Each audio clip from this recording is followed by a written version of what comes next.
Alors, puisque nous sommes au terme de l'ordre du jour, il y a simplement, je crois, un vœu de l'intergroupe majoritaire présenté par Marc Bornec. Alors, il ne faut peut-être pas rappeler l'ensemble du vœu, hein, ce qui est important, c'est le contenu. Donc, autour de la COP 21, la mobilisation de la Franche-Comté pour la COP 21.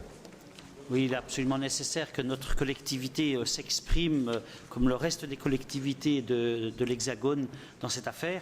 Donc j'espère que chacun de mes collègues a bien lu les attendus et je reprendrai simplement ce que nous souhaiterions mettre en demande de notre part.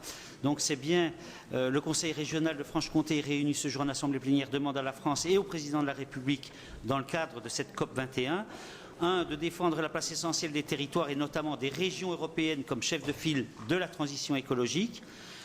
2, de soutenir la mobilisation, l'action et les initiatives portées par la société civile et les collectivités territoriales. 3, de défendre la prise en compte de la parole citoyenne mondiale et de garantir l'articulation des enjeux de développement et de lutte contre le changement climatique avec la participation effective des populations les plus vulnérables. Je vous en ai parlé un petit peu ce matin.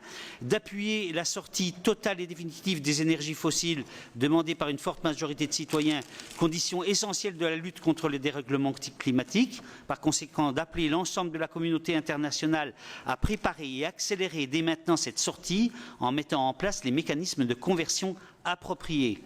De soutenir la sortie progressive mais rapide de l'énergie nucléaire en France et dans le monde selon un calendrier contraignant et la fin des énergies fossiles en France d'ici 2050 avec en parallèle la réduction indispensable des consommations énergétiques. D'adopter un positionnement clair et inconditionnel de la France en faveur d'une taxe sur les transactions financières dédiée à l'aide au développement en lien avec les questions climatiques à l'occasion des réunions décisives entre chefs d'État et ministres européens avant l'été. Ce positionnement fort servira à entraîner ses partenaires dans son sillage et à conserver toute crédibilité à 160 jours de la COP 21. La mobilisation doit être forte pour que cette taxe soit à la hauteur des enjeux.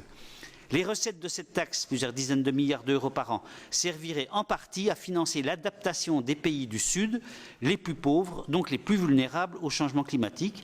La question financière est donc une des clés de la réussite de la COP 21.